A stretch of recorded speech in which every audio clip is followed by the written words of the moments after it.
Okay, meron na naman tayong math problems dito about consecutive integers. So, let us read. The sum of three consecutive integers is 42. Find the three numbers. So, kapag ikaw ay hindi naman masyadong magaling sa math, ito yung isang way para makuha ang sagot sa problem na to. Since given naman yung tatlong number, kasi find the three numbers. So, given na rito, the sum of the three consecutive is 42. So, hanapin mo lang dito sa apat kung alin ang may sum na 42. Lahat naman ito ay consecutive. Ang difference ng bawat isa is 1, 12, 13, 13, 14. So, isa ang difference niya. Lahat sila consecutive integers. Pero, isa lang dyan ang may sum na 42. Hahanapin mo lang dito, i-add mo lang itong letter A. That is 30, 10, 10, 10 plus yung 2, 3, 5. That is 39.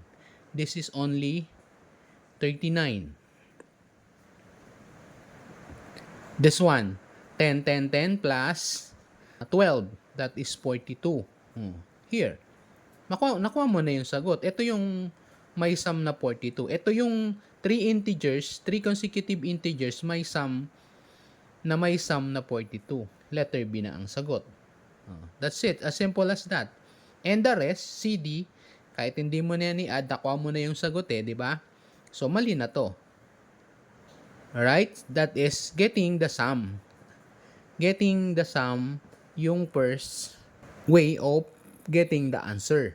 Then, letter B, another, kung paano natin to isosolve, kung gusto nyo nang hindi nyo i-add, i-divide mo ang 42 ng 3.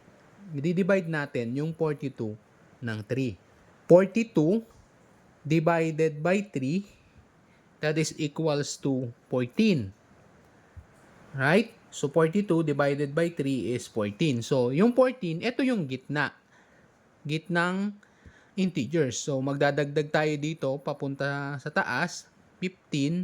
Then, dito sa baba, magbabawas tayo ng isa, 13. Kasi, consecutive integers. So, the numbers are 13, 14, and 15. Right? So, that is another way. Simply divide the sum by the three numbers. Kung 5 siya, divided by 5. Alright? I hope na may natutunan kahit papano. Thank you so much.